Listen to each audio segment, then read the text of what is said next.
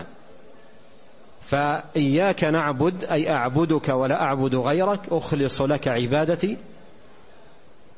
وإياك نستعين أي أستعين بك ولا أستعين بغيرك، أخلص استعانتي بك فلا أستعين بأحد سواك.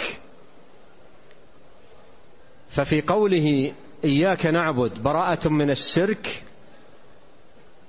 وفي قوله إياك نستعين براءة من الحول والقوة. إياك نعبد تحقيق للا إله إلا الله، وإياك نستعين تحقيق للا حول ولا قوة إلا بالله.